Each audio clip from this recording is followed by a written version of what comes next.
ഈ channel subscribe ചെയ്തിട്ടില്ലെങ്കിൽ subscribe ചെയ്യുക. നോട്ടിഫിക്കേഷൻ ലഭിക്കുന്നതിനായി ബെൽ ഐക്കൺ ക്ലിക്ക് ചെയ്യുക.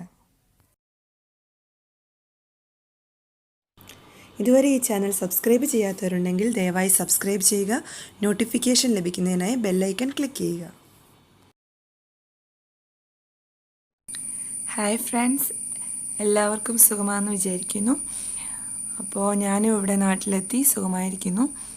അപ്പോൾ നമുക്കിന്ന് ഒരു ഫിഷ് കറിയുടെ റെസിപ്പി നോക്കിയാലോ. ഇത് വളരെ ടേസ്റ്റി, നല്ല ഗ്രേവിയൊക്കെ നല്ല തിക്കായിട്ടുള്ള ഒരു ഫിഷ് കറിയാണ്. പിന്നെ ഇപ്പോൾ എൻ്റെ ഒരു വീഡിയോ ഉണ്ട്, അടുത്ത വീഡിയോയ്ക്ക് ചെറിയൊരു ഗ്യാപ്പ് വരുന്നുണ്ട്, കുറച്ച് ടൈം ഉണ്ട്. അത് ഞാൻ പറഞ്ഞല്ലോ, നാട്ടിൽ വന്നതിൻ്റെ കുറച്ച് തിരക്കുകളിലായതുകൊണ്ടാണ്. ഇനി അങ്ങനെ ഉണ്ടാവാതിരിക്കാൻ മാക്സിമം ട്രൈ ചെയ്യാം. അപ്പോൾ നമുക്ക് പെട്ടെന്ന് ഈ ഫിഷ് കറി എങ്ങനെ ഉണ്ടാക്കുന്നതെന്ന് നോക്കാം. അപ്പോൾ ഇന്ന് നമ്മൾ എടുത്തിരിക്കുന്ന ഈ മീനിൻ്റെ പേര് ഓലക്കോടൻ എന്നാണ്. ഇനി ഇതിന് വേറെ എന്തെങ്കിലും പേരുണ്ടോയെന്ന് എനിക്കറിയില്ല. അപ്പോൾ ഇവിടെയൊക്കെ പറയുന്നത് അങ്ങനെയാണ്. ചെറിയൊരു റെഡ് കളർ, നമ്മുടെ ടൂണ പോലെയൊക്കെ തന്നെ നല്ല പീസ്, നല്ല മുള്ളൊന്നും ഇല്ലാതെ നമുക്ക് കിട്ടുന്ന മീനാണ്. അപ്പോൾ അത് ഞാൻ ആദ്യം ഒരു ചട്ടിയിലേക്ക് കുറച്ച് എണ്ണ ഒഴിച്ചു കൊടുത്തിട്ടുണ്ട്. എണ്ണയൊന്ന് ചൂടായി വരുമ്പോൾ നമുക്ക് കുറച്ച് ഉലുവ ഇട്ട് കൊടുക്കാം. ഉലുവ കുറച്ച് മതി, കൂടുതലിട്ട് കഴിഞ്ഞാൽ ചിലപ്പം എപ്പോഴും ഞാൻ പറയാറുള്ള പോലെ ഒരു കയ്പ്പ് ചുവ തോന്നും. അപ്പോൾ കുറച്ച് മതി. ഇനി നമുക്ക് അതിലേക്ക് ഇഞ്ചി, വെളുത്തുള്ളി, പിന്നെ പച്ചമുളക്. ഇഞ്ചി, വെളുത്തുള്ളി, ഇപ്പോൾ ഞാനിപ്പോൾ ഇവിടെ എടുത്തിരിക്കുന്ന മീൻ 1/2 കിലോ മീനാണ്. അപ്പോൾ അതിന് വേണ്ടിയിട്ടുള്ള ആവശ്യത്തിനുള്ള ഒരു 4 പച്ചമുളകുണ്ട്. പിന്നെ ഇഞ്ചി ഒരു വലിയ കഷ്ണം, വെളുത്തുള്ളി ഒരു നമ്മുടെ ഇഷ്ടത്തിനനുസരിച്ച് എടുക്കാം. 1/2 കിലോ മീനിന് ഞാൻ ഒരു 5-8 അല്ലി എടുത്തിട്ടുണ്ട്. പിന്നെ ഞാൻ ഈ പുളി വെച്ചിട്ടാണ്, ഇതിപ്പം കുടംപുളിയൊന്നുമല്ല ഞാനിതിൽ ചേർക്കാൻ പോകുന്നത്. ഇതാണ് ഇതിന് ചതുരപ്പുളി, പിന്നെ പല സ്റ്റാർ ഫ്രൂട്ട്, അങ്ങനെ പല പേരുകളിൽ ഉണ്ട്. അപ്പോൾ ഇത് നല്ല നല്ല ടേസ്റ്റാണ്. ഇത് വെച്ചിട്ട് മീൻ കറിയൊക്കെ ഉണ്ടാകും. ശരിക്കും മീൻ പുളി എന്നാണ് ഇതിന്, അങ്ങനെയും പറയും. അപ്പം ഇത് വെച്ചിട്ടാണ് ഇന്നിപ്പം ഈ കറി ഉണ്ടാക്കാൻ പോകുന്ന മീൻ കറി. ഇനി ഞാൻ ഇതിലേക്ക് മുളക് പൊടി ഇട്ട് കൊടുക്കുകയാണ്. ഇതിപ്പോൾ ഏകദേശം ഇത് ശരിക്കും കാശ്മീരി അല്ല, സാധാരണ നല്ല മുളക് പൊടി. ഇതിപ്പോൾ ഞാനൊരു 1 ടീസ്പൂൺ ഇട്ട് കൊടുത്തിട്ടുണ്ട്. ഇനി ഇതിലേക്ക് മഞ്ഞൾപ്പൊടി ഇട്ട് കൊടുക്കാം. മഞ്ഞൾപ്പൊടി ഒരു 1/2 ടീസ്പൂൺ മഞ്ഞൾപ്പൊടി ഇട്ട് കൊടുക്കാം. ഇനി ഇതിലേക്ക് കാശ്മീരി മുളക് പൊടിയും ചേർക്കേണ്ട, അതനുസരിച്ചിട്ട് ഞാനിതിപ്പോൾ കുറച്ചേ ഇടുന്നുള്ളൂ. ഇനി മല്ലിപ്പൊടി ഒരു 1 ടീസ്പൂൺ മല്ലിപ്പൊടി ഇട്ട് കൊടുക്കാം. ചെറിയ സ്പൂണാണ്, 2 തവണ ഇടുമ്പോൾ ഏകദേശം 1 ടീസ്പൂണേ ഉണ്ടാവുള്ളൂ. ഇനി ഇത് കാശ്മീരി, ഇത് ഞാൻ ഈ സ്പൂണിന്, ടീസ്പൂണിനേക്കാളും കുറച്ചൊരു വലിപ്പമുള്ള സ്പൂണാണ്. ഞാൻ 1 സ്പൂൺ ഇട്ട് കൊടുത്തിട്ടുണ്ട്. ഇത് നന്നായിട്ട് ചെറിയ തീയിൽ ഒന്ന് നന്നായി മൂപ്പിച്ചെടുത്ത ശേഷം നമ്മളിത് തേങ്ങയുടെ കൂടെ ഇതും കൂടി അരച്ചെടുക്കും. അപ്പോൾ ഗ്രേവിക്ക് നല്ലൊരു തിക്നെസ്സും കളറും ഒക്കെ കിട്ടും, ടേസ്റ്റും കൂടും.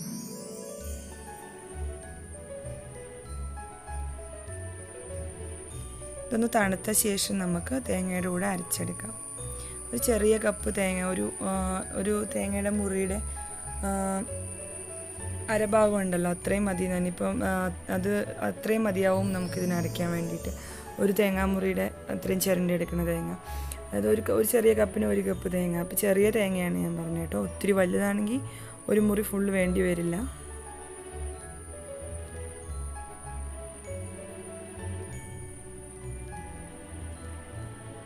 ഇനിയിപ്പോൾ ഇത് ഞാൻ തേങ്ങയുടെ കൂടെ നന്നായി അരച്ചെടുക്കാൻ പോവാണ്. ഇത്രയും തേങ്ങയാണുള്ളൂ, വളരെ ചെറിയ തേങ്ങയായിരുന്നു. അപ്പോൾ അതിൻ്റെ ചിരണ്ടി എടുത്തപ്പോൾ ഒരു മുറിയിൽ ഞാൻ പറഞ്ഞു 2ആയിട്ട് മുറിക്കുമ്പോൾ ചെറിയ മുറിയാണ് തേങ്ങ. അപ്പോൾ ഇത്രയും തേങ്ങ ഉണ്ടായിരുന്നുള്ളൂ. ഇത് മതി, കാരണം 1/2 കിലോ മീനേ ഉള്ളൂ. ഇനി വലിയ തേങ്ങയാണെങ്കിൽ മുറിച്ചെടുത്തിട്ട് നിങ്ങൾ ചിരണ്ടുമ്പം അതിൻ്റെ പകുതി എടുത്താൽ മതി. ഈ പുളി വെച്ചിട്ടാണ് നമ്മൾ മീൻ കറി ഉണ്ടാക്കുന്നത്. നമ്മൾ ചുമ്മാ വെറുതെ ഇങ്ങനെ ജസ്റ്റ് നീളത്തിൽ അരിഞ്ഞെടുക്കുക, ഓരോ പീസസ് ആയിട്ട്.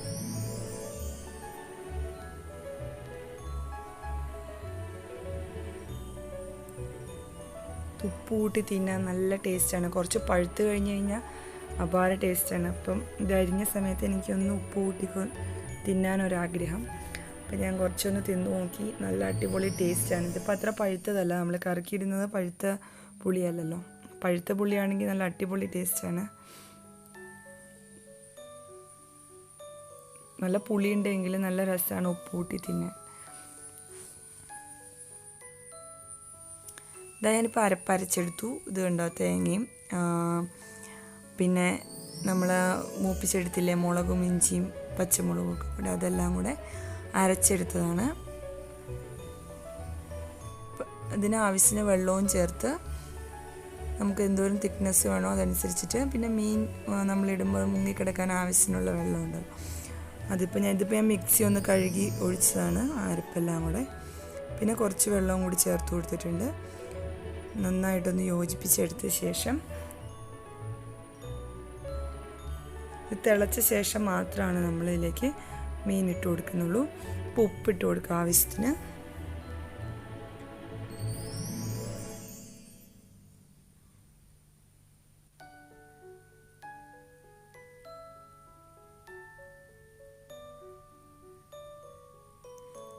ഞാനിതിലേക്ക് പുളി ചേർത്ത് കൊടുത്തു കേട്ടോ. പുളി ചേർത്ത ശേഷമാണ് തിളപ്പിക്കുന്നത്, എന്നാലാണ് ഗ്രേവിയിൽ പുളിയൊന്നും ഇറങ്ങത്തുള്ളൂ. അപ്പോൾ പുളി ഇട്ട് കൊടുത്തിട്ടുണ്ട്, പക്ഷേ മീൻ നമ്മളിതിലേക്ക് ചേർത്തിട്ടില്ല. ഇതിപ്പോൾ നന്നായി തിളച്ചു. ഇനിയാണ് ഞാൻ മീൻ ചേർത്ത് കൊടുക്കാൻ പോകുന്നത്.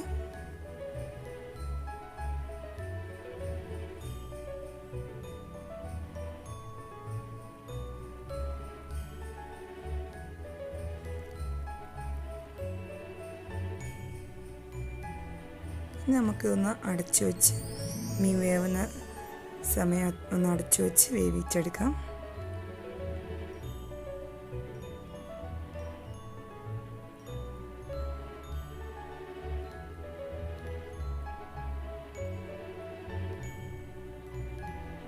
ഒരു മീഡിയം ഫ്ലെയിമിലിട്ട ശേഷം നമുക്ക് അടച്ചു വയ്ക്കാം. ഇതുകൊണ്ട് ഇതാണ് ആ പുളിയുടെ മരം. എന്തിനാണ് അത് ഉണ്ടാകുന്നത്? ശരിക്കും ഇരുമ്പും പുളിയല്ല, അതിലും കുറച്ചുകൂടി വലുതാണ്. പിന്നെ അതിൻ്റെ ഷേപ്പിനും ചെറിയ വ്യത്യാസമുണ്ട്. ചതുരപ്പുളി, അങ്ങനെ സ്റ്റാർ പുളി അങ്ങനെയൊക്കെ പറയും. പിന്നെ ഇവിടെയൊക്കെ മീൻ പുളി എന്നാണ് പറയുന്നത്.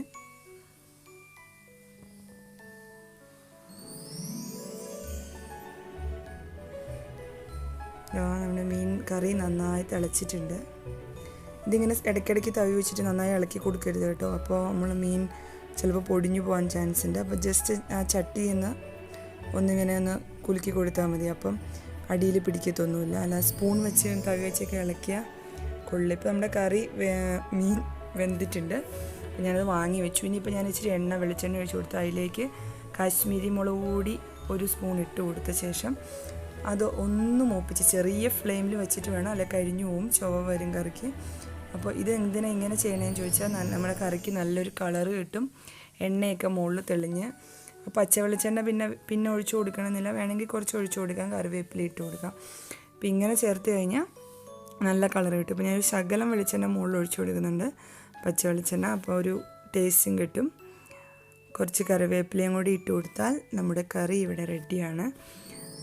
അപ്പോൾ ഇങ്ങനെ ഒന്ന് ഫിഷ് കറി എല്ലാവരും ഉണ്ടാക്കി നോക്കുക, അതിൻ്റെ ടേസ്റ്റ് ഒന്ന് അറിഞ്ഞു നോക്കുക. അപ്പോൾ പിന്നെ ഞങ്ങൾക്ക് ഇങ്ങനെ ഉണ്ടാക്കുന്നത് ഭയങ്കര ഇഷ്ടമായിരിക്കും. കാരണം അതിന് നല്ല തിക്കാണ് ഗ്രേവി, ടേസ്റ്റും അടിപൊളിയാണ്.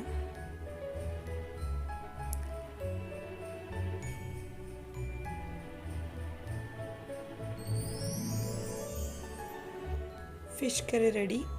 ഇനി നമുക്ക് വീണ്ടും വേറൊരു റെസിപ്പിയുമായി കാണുന്നവരെ ബൈ ബൈ.